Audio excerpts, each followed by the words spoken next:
we are only one day away now because it's Monday. We're only one day away from what I think is probably the best sports month of the year, which is October, because you have baseball playoffs, which that's kind of what most of this episode will be about. But I just want to go into just my overall thoughts on October because I think it's, like I said, I think it's the best sports month of the year. Then you got college football's in full swing, NFL's in full swing. NBA is coming back. I believe the NHL started their preseason. I know that NBA training camps are underway. I don't think the preseason games have started like the NHL has. And then, you also have like Premier League, and you also have some soccer leagues coming back as well after their end of the summer break.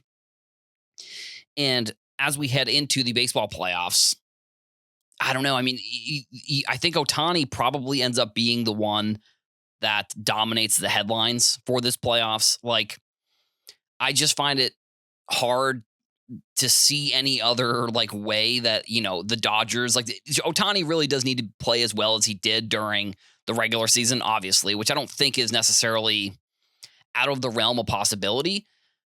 But also it will be like his first playoff stint. Because he played for the Angels, they just never really played, or even if they made it to the playoffs, they never made it far, which I think is ultimately, unfortunately, Trout. I don't know, and this is an interesting conversation I think is going to be had over the next few years, depending on how well Trout can navigate his way through the second half of this like massive, historic breaking contract. I don't know. Will he go somewhere else? Well, I don't know. He must have some sort of no trade clause because the Angels, there's no reason for them not to trade him. Like, I don't know. He is the face of the franchise, but either way. So Ohtani going into his first playoffs, I think is going to be interesting to watch to see how his game translates from the regular season to the postseason when obviously you're playing the best teams, and to go 50-50. Obviously you're a phenomenal talent. And they also announced, so Topps also announced that they got the game-worn pants from his 50-50 game, and those are going to be going into Topps Dynasty. They also announced it's either an insert set or it's like some sort of other set within Topps Dynasty that is going to be like a 50-50 commemorative set within there, which makes sense. Obviously, if they're trying to strike while the iron's hot here, the amount of times you're going to see 50-50, not often. I do kind of wish that they had put a little bit more emphasis on Acuna last year going 40-70. Like 50-50 is impressive, but 40-70 is also just as impressive, I think, because like the difference in 10 home runs is really just like 1, 2 or 3 week stretch where you had like you had a phenomenal couple games, maybe not a couple, but like I said, 3 week stretch there. And that's maybe the difference between Ohtani hitting 50 and then Acuna only hitting 40 last year. But then also Acuna, like I said, stole 40 or 70. So that's something we've also never seen before. And with Ohtani in the playoffs, I don't know. I think it's worth, if you want to buy any of his cards, waiting until the offseason. You may run into the scenario where they win the World Series, and if he wins World Series MVP, like the Ohtani phenomenon is just going to continue, and it's never going to cool down the way that potentially some players do after they win the World Series, and after even if they're the MVP, it's just like there always are these cycles within the sports card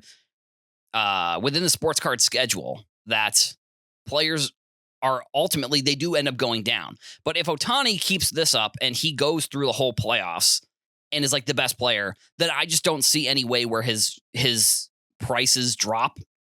I think maybe once other sports start, once baseball's over, once we're in, the middle of the basketball season, the middle of NHL, the middle of football for college and NFL, maybe there's going to be a downtick in his prices, but it's just like, at some point, the cycle itself maybe doesn't apply to a player like him because of how much hype he has around him. The other player that I think is going to be very interesting to watch this playoffs is going to be Paul Skeens. And I know Uncle Rich Klein, he is a big Paul Skeens fan, and he always, whenever I'm on the hobby hotline with him, he always brings up Paul Skeens because we both have a mustache. And apparently that is enough to say that we look alike or something like that. I don't know. But shout out to Rich, a phenomenal historian here within the hobby. But he had so Paul Skeens, he had his last start in his rookie year. I think he was probably one of the best rookie pitchers we've. I don't know if it's an ever thing, but I know that his ERA was in the like very low numbers based on or compared to some of his other counterparts on that team. And so Paul Skeens, his prices are going to be interesting to watch to see if there's any type of change there. A piece of good or a piece from the news cycle sort of here is Sports Collector Daily, another phenomenal website. They tweeted out, Paul Skeens made his final start in his phenomenal rookie season, or sensational rookie season. Sorry, so you may use the wrong adjective there. Several hours later, his 2023 Bowman Chrome Draft Autograph 1/1 Superfractor sold for $123,000. And again, I look at that card and I say, is that higher than it should have been? I mean, I don't know. I mean, he's probably going to win Rookie of the Year. I mean, I wouldn't be surprised. Chris Sale had a phenomenal year also. So I think Chris Sale probably wins Cy Young. And then Paul Skeens wins Rookie of the Year, most likely. And are there going to be any other Paul Skeens cards? I mean, that is probably his best card. So the only time I could see that record ever gets broken is if that card sells again, which I don't even know what would really have to happen. I mean, this is they really timed the sale of that card like pretty perfectly. I mean, maybe one of the best timed sales I've ever seen because, he had his last start of the season and then it sold that same day. And, after such a phenomenal rookie year for him, I mean, really, really good stuff.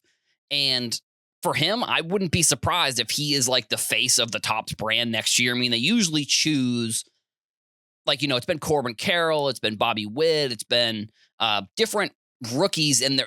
Julio Rodriguez, Acuna back in the day for a little bit, and I think he's still on that list. But players who are in their second or third year who had phenomenal rookie years usually end up being sort of the face of the products the next year.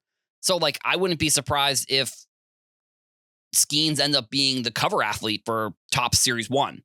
I don't think we've seen the design for Topps Series 1, which usually we do at this point. Yeah, I don't think we've seen the design for it. So we may not know what it looks like yet. But Skeens, I wouldn't be surprised if he is the cover athlete for Series 1 next year. And I wouldn't also be surprised if, at the Topps Transcendent Party or all of these parties that Topps does for collectors, they usually have athletes there, and they're usually athletes who are closer to rookie years than not. I know Trout and I know Ohtani have been there before, but like I said, they've also gone with Bobby Witt and Julio Rodriguez and Corbin Carroll, all in their first few years. So Paul Skeens probably ends up being that next player if I had to guess. And then the next kind of conversation here is is Paul Skeens a player that can break through the barriers that were our MLB pitchers in the sports card market? Because MLB pitchers are very similar to non-quarterbacks in the NFL, where it's they can be phenomenal. Chris Sale, for example, they can be Cy Young worthy, but it's nobody is really talking about Chris Sale cards. Which Ohtani, he overshadowed, I think anybody really this year could. So it's obviously they're going to be talking about Ohtani, but in general, pitchers just don't get much love. And I mean, I guess it's maybe they only play once every 5 days. So it's that's why people don't care as much about them as they do maybe position players. And I don't think I don't know. I just don't think that'll ever change. I mean, baseball, I think, is one of the biggest sports within cards. Many people I've talked about this, where I think a lot of people that I talk to that don't know about sports cards, when I reference that I do sports card related things, they say, oh, baseball cards, that ends up being their response. So baseball, I think, is synonymous with sports cards, and it is one of the biggest. But again, the pitchers, they just don't hit the same. No pun intended here. They just don't hit the same. When it comes to their cards in general. Will that change? I don't know. I don't think so. I mean, like I said, with it being the biggest, that means that there's a lot more voices, and I think there are a lot more prominent voices within baseball than there are any other sport. I think if you look at like what the next closest one is, it's probably basketball. But I would also say that football, it's either basketball or football. I could see it being either, but I think football has been kind of much more steady in terms of how many people are collecting those cards versus basketball feels like in the 2020 COVID era, so many people got into basketball, but then I felt like a lot of people also then left very soon afterwards. So I think you could definitely argue that football is that next sport there, but baseball, I think ends up being the biggest one. And if you're buying and selling on on a website like Check Out My Cards or eBay, or you have any cards in the vault, you know, the with less games, people are going to be paying more attention to each of the individual games. So if you can kind of find like a player that isn't Otani in here and that ends up going on to be one of the best players in the playoffs, you will have a chance to probably flip some cards here and there. I don't necessarily know what the total amount would be on a player. Like we have seen within football that how reactionary that will be. But in at least from what I've seen, baseball is even with the playoffs going on, baseball is just not as reactionary as football is. So obviously we are going to start the show here with the unfortunate news from yesterday, or two pieces of unfortunate news. We had Dikembe Mutombo and Pete Rose unfortunately passed away. And one of the things that I don't love about sports cards is when stuff like this happens, inevitably people will go and they'll buy their cards, which I like. I think that's fine. But I do think the prices usually end up going up pretty significantly. So I don't know. It's very similar to like when a product first comes out and the first card that hits eBay or the first card that gets graded always ends up being the most expensive. I think right now, over the next couple of weeks, those two names are going to be in the news, and their cards ultimately are probably going to go up in price. Which, like again, it's one of the dirtier parts of sports cards that, unfortunately, we just have to deal with when it comes to from a market perspective. So, I mean, if you're looking to buy either of those two cards, which I mean, Pete Rose's rookies, those ones are already expensive. I mean, they're both legends and they're both players that have expensive cards already. So where are they going to go? I'm not 100% sure how much they're going to go up. I mean, most of the time, I would say most of the time they just end up going up in price here. So I don't know, keep an eye out for that stuff. If you want to buy the cards, I would say just wait a couple weeks, because in a couple weeks, the way the news cycle works, unfortunately, these two players, they're not going to be talked about as much. They're not going to be in the news. Pete Rose, maybe, because they may do some sort of honorary thing for the Hall of Fame. I don't know if they're going to do that. I think it's unfortunate that they didn't somehow get him in before this happened. I think he did, obviously broke some pretty significant rules. So that's going to be the reason. But ultimately, he's not going to see himself get into the Hall of Fame here. Dikembe Mutombo is a Hall of Famer, so not the same thing. But just kind of to wrap up this first part of the segment is just basically saying, like, if you want to buy these cards, just give it a couple weeks, because you'll be able to buy them for the same price that they were before these things happened. Maybe not cheaper, because I think that you are going to see an increase in the price overall, just because whenever this happens, the prices do end up going up. We've seen it kind of across the landscape of legends who have unfortunately passed away. So just wait if you want to buy those cards.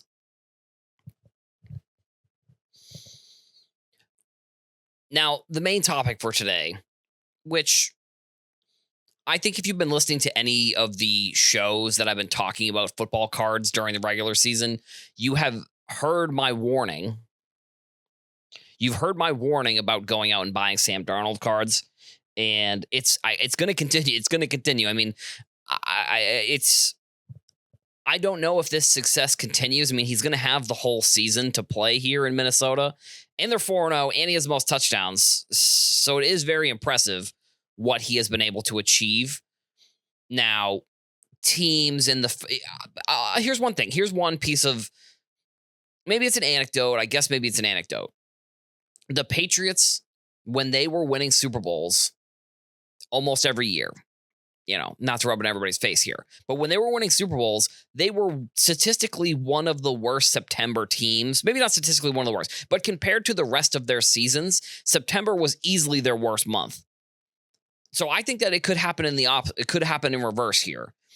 I think a lot of teams in these first 4 weeks were preparing for JJ McCarthy in the offseason when the schedule came out, and then the draft comes, and then they know. And then Sam Darnold is, the quarterback there. And I just don't think that people were necessarily prepared for Sam Darnold and what he was going to be able to do. Now, granted, Sam Darnold's not like, he's not out here.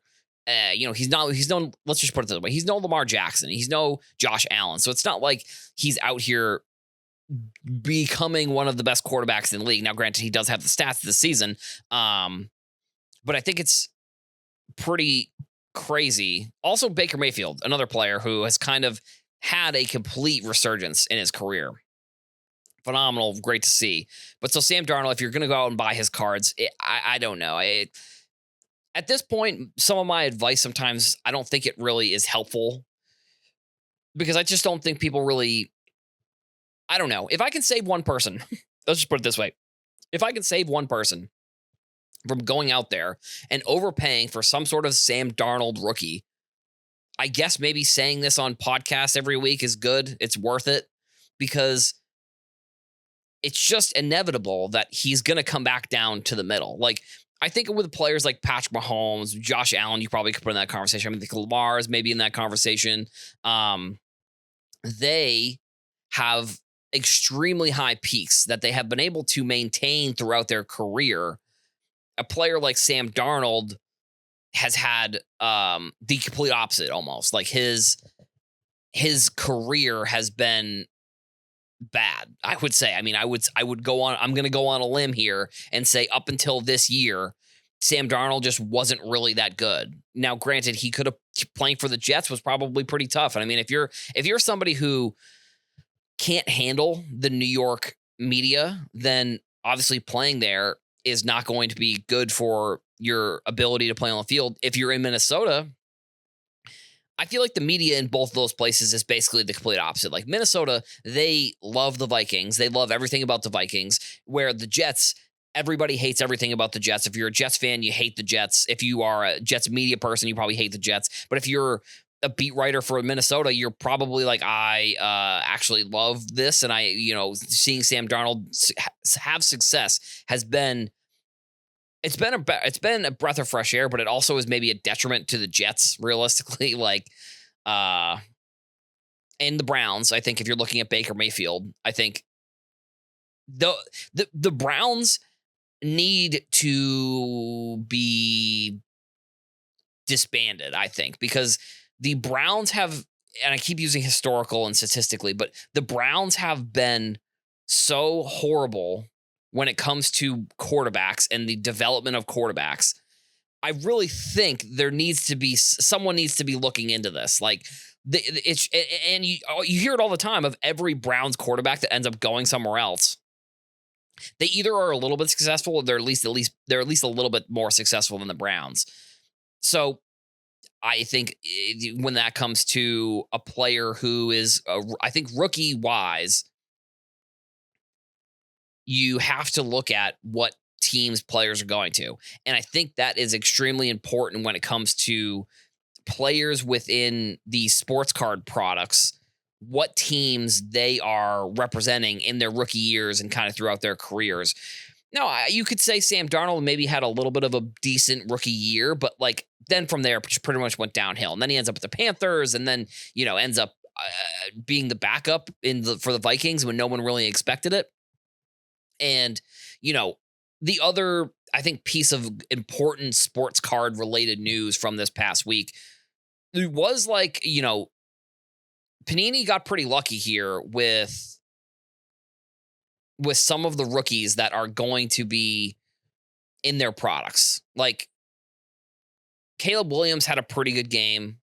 But I think Jalen Daniels, the LSU quarterback, he is, I mean, it's really pretty wild because I know he does have Topps autos and he is going to be in Panini products, but the autos, I don't, maybe he doesn't have the exclusive there. So if he doesn't have the autos, then that would be really good for Panini. But ultimately, I think the sentiment of being careful who you go out there, like being careful about who you're buying based on the team they play for and the fact that they're rookies, like it really, in my opinion, football and just sports cards in general is really so rookie driven. And it's not even really, I don't think that's even a hot take. Like, I think depending on the rookies that are in products, that is going to determine how well that rookie class does. I think if you look at the 2018 rookie class for quarterbacks, it's insane. So that 2018 Prism product, any of the 2018 football products, those are good. Those are good purchases. Now, because we know what those players are. Now, if you are to be buying those products for the rookies this year, the deal is just not going to be as good. You're just not going to be, you're paying a premium for an unknown entity when the premium should be spent on like that 2018 product or I don't know. It doesn't, to me, the rookies are so, excuse me, the rookies are so important that it almost makes some of the other cards like so irrelevant, like, and it makes almost other stuff so irrelevant that, because if you look at the rookies that are coming within these products, it's just such a determinant factor of whether the product is going to do. And also, I'm saying do well in parentheses because like every rookie product is going to do. Every product does well. Let's just get one thing straight too.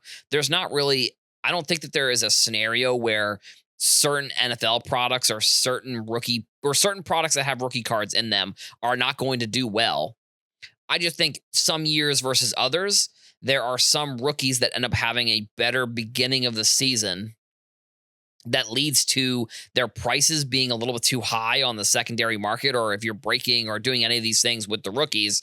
And, just to be completely honest, I just don't think that some of the rookies that come out of these products are worth what people are willing to spend for them, at least at the current moment. Because if you were to tell me back in 2018, the rookie class was going to be what it is today, I'd say, oh yeah, you should obviously be buying those cards. But to replicate that 2018 class it's going to be basically, I don't know if it's going to be impossible. I don't know if we'll ever see a better rookie, which with Sam Darnold and Baker Mayfield kind of coming out of the ashes here, that also helps that class for sure. And Saquon Barkley being one of just like the most dominant running backs we've seen in quite some time with how much he's been rushing also helps.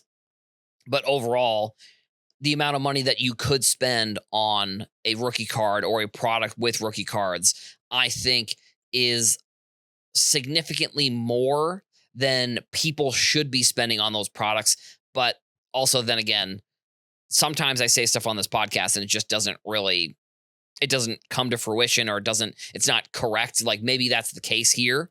But again, in my opinion, just be careful if you're buying these rookies or buying any of these products for the rookies, because the same way that when I'm bowling, everything ends up coming back to the middle. If I throw a good game, there's probably a good chance I'm going to throw a bad game. So like it's the same in regular sports and pro sports, I would have to imagine. You want to be the consistent one, but ultimately everything ends up coming back down to the middle.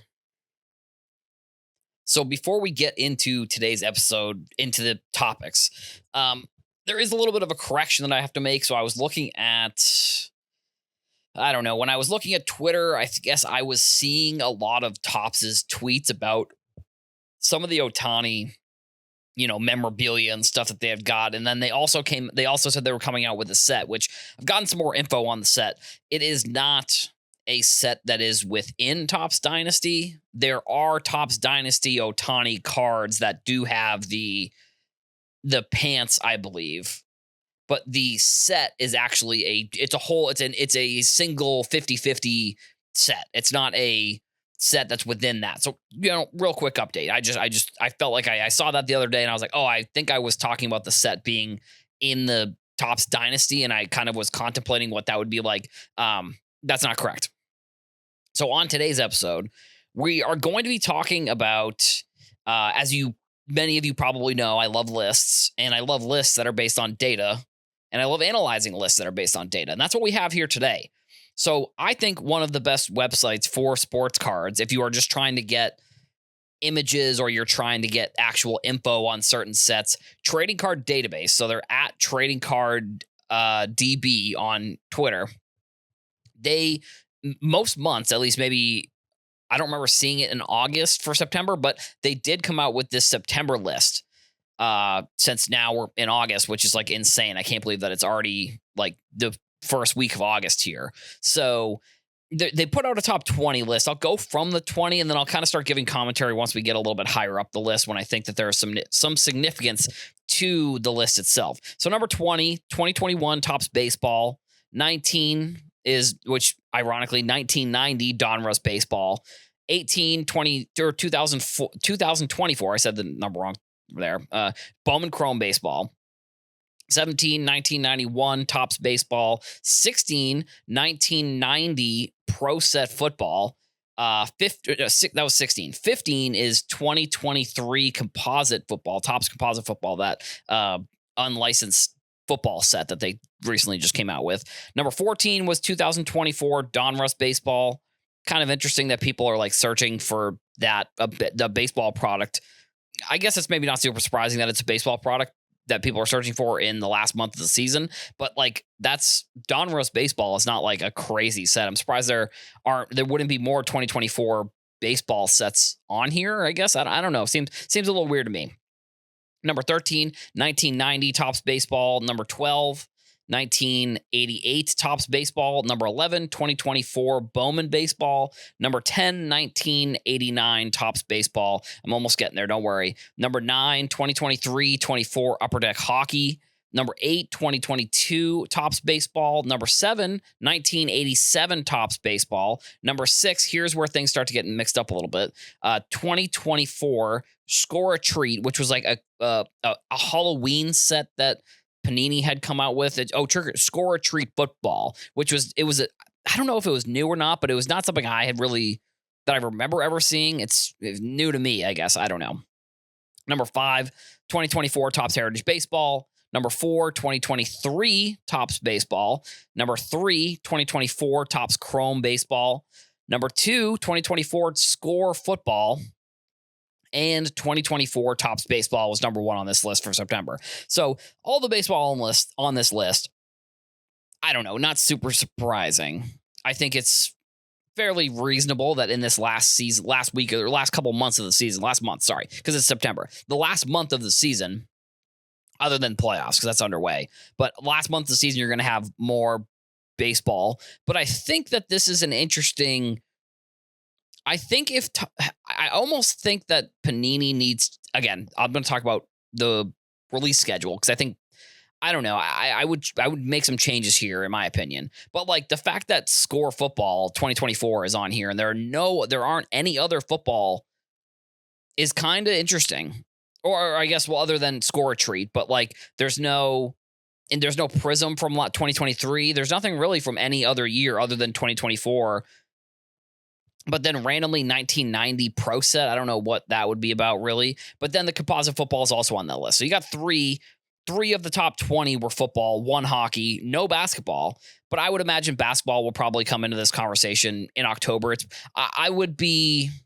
This list for October, I bet you, is very football and basketball dominated because as the sport's coming back, people want NHL. It may be, but like there just aren't as many sets I feel like to search for hockey. So for football, for basketball, I would imagine those will probably end up topping the list here for like an October list that comes out, October set list. But 2024 baseball being at the top, Topps Chrome Baseball, and then 2023, and then Topps Heritage, which In my opinion, I think those are probably the three best tops, like pro sets, if that makes sense. Because Bowman, I think, is in a totally different conversation. But I think Topps Chrome, and Topps Heritage, in my opinion, are probably three of the best base cards if you're just getting started with sports cards, which chances are, if you're listening to this podcast, you're probably not just getting into it.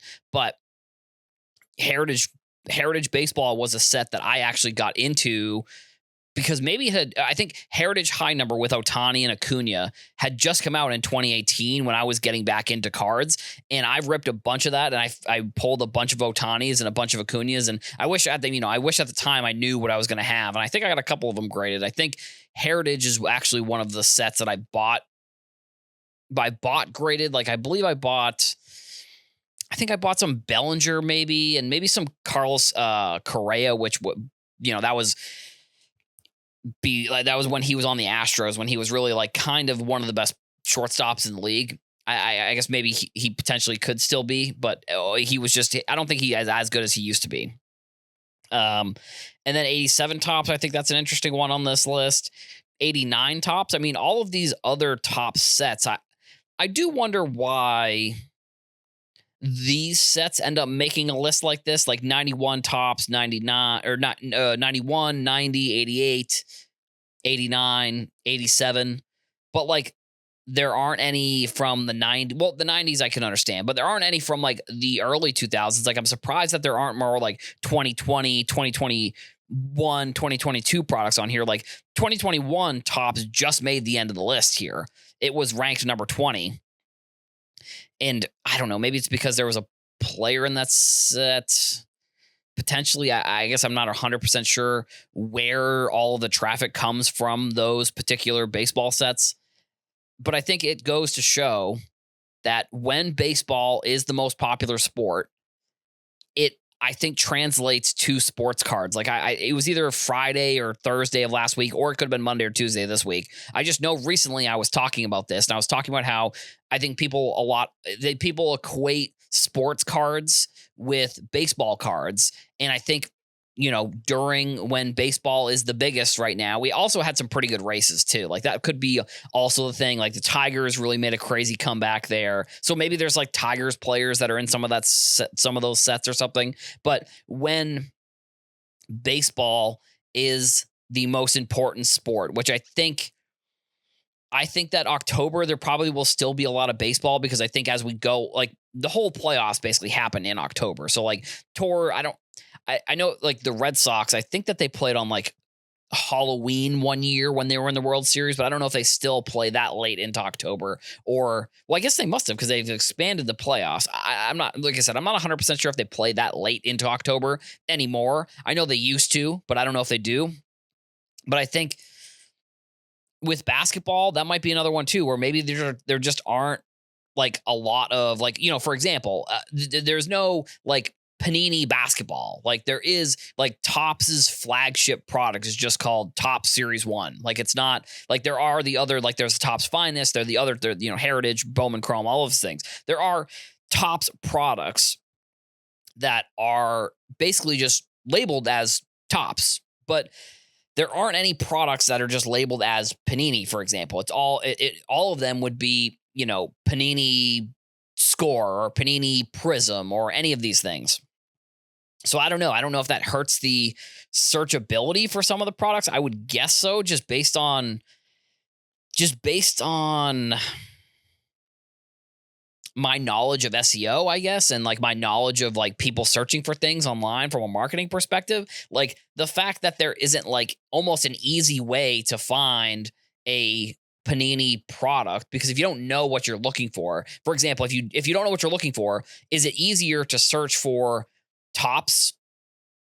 You don't even have to call it flagship or Series 1, but it's most of the time it's going to be 2024 Topps Series 1, 2024 Topps Series 2, Topps Update. But like, Topps is the name of the product. Sure, people call it flagship just to kind of differentiate. But like, if you were to search for, 2022 or 2023 Panini, you may stumble on Prism, and that may be the first product that you see. But like, there are so many other products that are also associated with Panini that, like, I think that also has a little bit of a factor. I mean, like I said, also Panini, I think Panini has the two sports that really have like the least amount of players that are important. Like when it comes to baseball, there's so many different players that are important in so many different stages of their careers. So it's like if you look overall at baseball and what players people are collecting in baseball, most of the time it's prospects that haven't even played in the majors. And then if you look at the other side of the spectrum, you look at Panini, most of their football and basketball players aren't getting cards until they're drafted and then they played in the league. So it's kind of an interesting look, I think, at like how they mirror themselves. And, I don't know, does it hurt Panini that they, maybe they don't have the best searchability? I don't know. I mean, I think all of these companies are really making money hand over fist. So I don't think it's putting a huge dent in their pocket. But do I think that if Panini were to somehow figure out how to brand a product that was like Topps flagship and it was just Panini flagship or whatever they wanted to call it, I feel like they would be able to do it, but they would have to take a pretty decent size, different approach to how they're branding their products.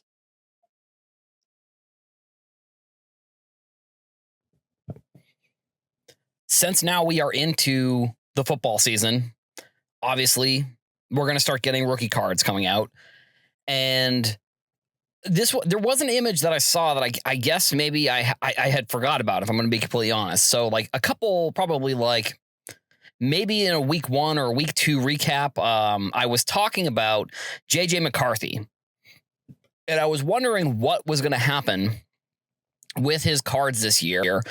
If he was going to be a rookie, if they were going to hold him out of product potentially, and I guess now that I'm thinking about it, I should have known that at least Panini was going to include him in products this year as a rookie, because that's what happened with Ben Simmons. Like Ben Simmons missed his whole rookie season and he was the rookie of the year. He was rookie of the year against Jason Tatum, which was 2017. And he was drafted and has a 2016 Prism card with Jaylen Brown. And I just use those two examples because I just know of those 2 years because of those two players, obviously. But so we should have figured that, I guess. And I don't know. I mean, maybe this means the NFL will, I don't know. I mean, I guess if he will obviously get paid for the year. So, I mean, that maybe is also the difference too, is like, is there going to be an extra year on his rookie contract? I don't think so, if I'm going to be honest. But I saw this image today and I was like, oh, okay, so this basically answers the question about what is going to happen with JJ McCarthy and his rookie cards for Panini. For Topps, I think that there could be still a little bit of speculation because of the rookie premier logos that the rookies had on their first game jerseys. We also haven't even gotten confirmation what set those are going to go in, I don't think. Like, I think that we got the debut patch last year before we knew it was going to be in Topps Chrome, I'm fairly certain. So, I don't know. If I had to guess, there probably will be a Topps Chrome football set, like an official release with these cards with the logo, which actually I think is interesting. And maybe there must be some sort of distinction that they're making here. But like, if they aren't allowed to use the NFL logos and the NFL jerseys, I'm pretty sure that rookie premier patch has the NFL logo on it. So I guess that's, and I think that'll be an interesting little wrinkle in the story potentially if there ends up being an issue there. Like I said, we're still waiting on the confirmation of what set those are even going to be in the first place. So at least for right now, I would assume it's going to be Topps Chrome. And I think it will be interesting to see how Topps decides what to do with JJ McCarthy versus Panini. I know that the rookie cards and the rookie distinction in the sports is obviously different because throughout the year of baseball, players are getting called up and being sent down and they're making their debuts. And then even if they have to play a certain amount of games for their rookie year, even to be technically their rookie year. So, for example, like Randy Rosarena, he had a rookie card in 2019 and then won rookie of the year in 2021. So it's like is these weird circumstances where certain players make their debut and they have a card. I mean, I think that's probably more rare. That's probably one of the more rare I don't want to call it an incident because it's not like that serious, but instances. I think that's a less serious word.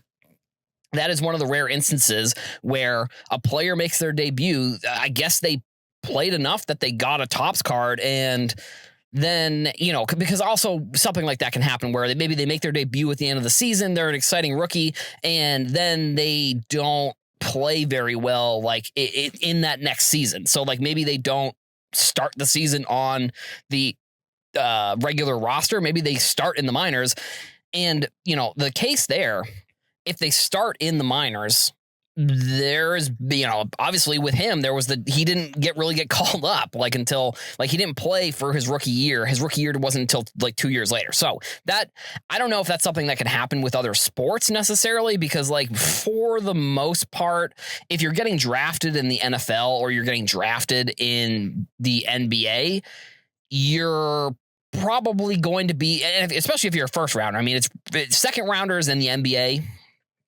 are rarely not on second rounders. No, first rounders are rarely not on the NBA roster. First rounders usually where they're taken, actually, because that's actually not true, because usually where they're taken, it's going to determine where they end up starting that year. Because there are going to be examples like when the Celtics for a couple years they were drafting pretty late, so some of their first round picks end up starting in the G League because they're just they're first round picks, but they're essentially second round picks because how late they're being drafted. So, and even for them, I guess it's rare that we see a second or a late first round pick really pop off. And that's kind of another interesting question about when players should be getting rookies, because, if you're starting in the G League, there's probably a decent shot that you're not going to be in any of those sets, unless you were supposed to be and they started you by, unless people were surprised, I guess, that you started there. That could be the case of why a player might get, like Taco Fall, for example, he was also a player, or no, who's Kendrick Nunn, I believe a couple years ago was he had actually, again, I keep bringing up these examples, and I guess maybe they are a little bit different, because Kendrick Nunn and Taco Fall were in Chronicles, but they included Prism cards in Chronicles of update rookies, which I actually think that's probably a good way of doing it. Because I don't think there just aren't enough rookies that make their debuts late enough into the season for them to justify coming out with a second Prism product, if I had to guess. So I think that is a good way to do it. Now, like I was saying, for that sport, for basketball, and then for football, yeah, I would say if you're between the first and maybe the fourth round, you're almost guaranteed making the 50-man roster. Some people, maybe if they're a later pick, they'll start on the practice squad. So that's where things get a little bit hairy when it comes to their rookies. So with McCarthy, for example, is Topps going to stick with this notion that even though he hasn't played, he's technically still a rookie? He is getting paid, obviously. But are they going to say, well, even though he hasn't played in a game, or even though he hasn't even played he played in a little bit of a preseason game, I believe, but then he got hurt. Are they going to say he is a rookie? We're putting him in this year's product, and that's the end of the conversation. Or are they going to say, we're going to wait until next year? And then that will be kind of an interesting concept, or an interesting conundrum here for sports card people. It's in terms of, does the rookie premier card, if they go the next year, if Topps decides that JJ McCarthy isn't a rookie because he didn't play, and he's in products, if he's in next year's products with this rookie premier patch, are people going to care? Are people going to, is that going to be as a big deal at all? I'm not sure, because I think people within the industry will understand maybe why it was done that way. I kind of hope it isn't. And I hope that they just replace his rookie premier patch card with some other type of rare one of one, and I hope that they also don't put a premier patch card of him in any product, because he doesn't have the patch. And this is the whole point. I think this is the reason why it's even part of a discussion that I'm having here, is if Topps decides that they're going to put the rookie premier patch in a product with JJ McCarthy, then like what's even the point of the patch? Because then they could just, if they do that one time, it's maybe similar to the Ohtani and these one of ones that they've been coming out with. If they come out with the concept one time, what's to stop them from just fabricating some of these patches? Because that's the big pull of these patch cards, is that they were game worn and there's only one of them. So it's like, if they don't stick to that game plan with McCarthy, I don't love the idea. I don't think that they should do that. I'm hoping that they are smart here and they, like I said, either just come out with a different card for him or figure out a way to include him, because he's a rookie and he's a rookie quarterback, so he's obviously going to be a big draw. If this was some random, not random, but if this was some second or third round pick, I wouldn't really be having this conversation, but it was a first round, it was a quarterback. So it's maybe not first round pick. If this was a running back or an offensive lineman or a defensive player, I don't think it's really a conversation, but because it's JJ McCarthy, because it's a quarterback, I think that's where it is important to make the distinction where Topps is going to include his cards either this year or next year. I feel like it shouldn't come as a surprise to people who listen to this podcast, but I think if I had to rank my favorite sports, it would go probably basketball first. That could have something to do with, the Celtics winning the championship, but I think we'll move past that. Soccer, I think, is probably second. I guess football and then basketball, or then baseball and then hockey.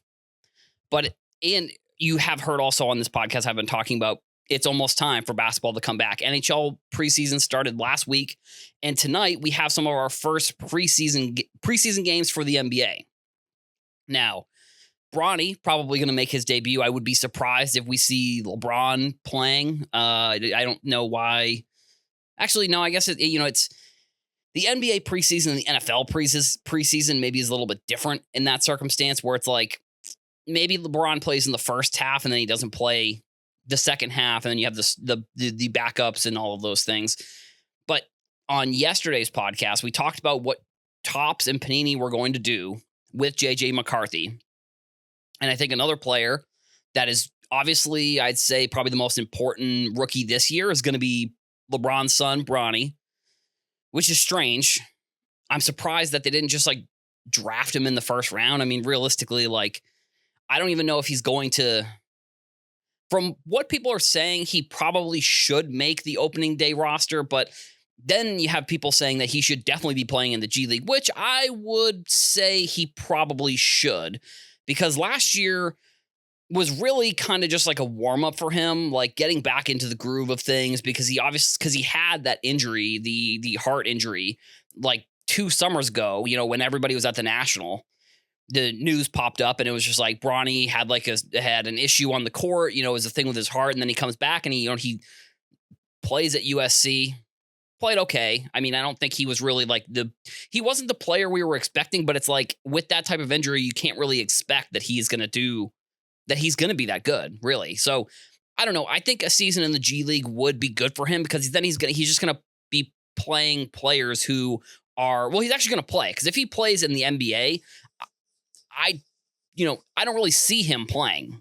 I don't really see him cracking into that roster. Now, him being LeBron's son, I think that does make a difference, I would say. If your dad is the best one of the best basketball players of all time, the best basketball player of this generation, you're playing on the same team as him, yeah, there's probably a decent shot that you're going to get some minutes when, a 55th overall pick, second rounder, probably doesn't crack the starting lineup, probably doesn't crack a game really in his first season. So my question here from a sports card perspective is, I don't think we have to worry about Bronny not getting enough playing time really to be considered a rookie. I actually don't even think it matters. I would be interested to know if there even are any rules, because with baseball, for example, if a player doesn't make his debut before a certain time period in the season, because that's what ends up happening in baseball versus basketball. Most of the time, basketball, there isn't really much change in terms of like rookies coming up. Most of the time, if you're a first round pick, you're playing, and honestly, for the most part, if you're a first round pick, you might even be a starter. Like if you're a top 15 pick, there's probably a decent shot that you're a starter at the beginning of the season. Now, Bronny, obviously, I don't think I have to go. It goes without saying, Bronny's obviously different in this circumstance where not every 55th overall pick is going to be getting as much media attention as him. So, like I said, in baseball, there are the rules. That's like if you make your debut after a certain point in the season, you are not considered a rookie that year. You're considered a rookie in the next year, and more than likely they're going to include you in Topps Series 1 rather than in Series 2 or Topps Update.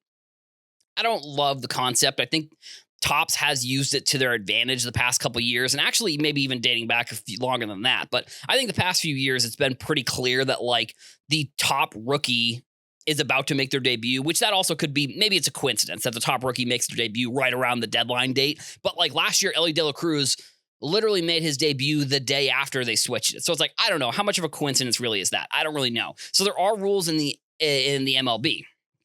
In the NBA, though, I don't know if there are, because the rosters are so much smaller, I don't think that there are as, strict or whatever rules, and like I said, there isn't the moving parts like there is in the MLB. So like we're definitely going to see Topps Bronny cards. We're definitely going to see Panini Bronny cards. But since Topps owns that exclusive contract for him, there aren't going to be any RPAs, similar to what they've done with every other product, with some of those top rookies and then Wembanyama. There was an interesting thing that I forgot to bring up on the podcast, actually. I saw in the Hobby Hotline chat, or it was either the Hobby Hotline chat or the Hobby News Daily chat, somebody posted a tweet in there that apparently Topps had either sold some autos to Panini for CJ Stroud, or there was some sort of reason why Panini had autos for CJ Stroud, sticker autos, unfortunately. But for some reason, they had these sticker autos. So that potentially means we could be getting National Treasures RPAs for him, which, again, we're so far into this season.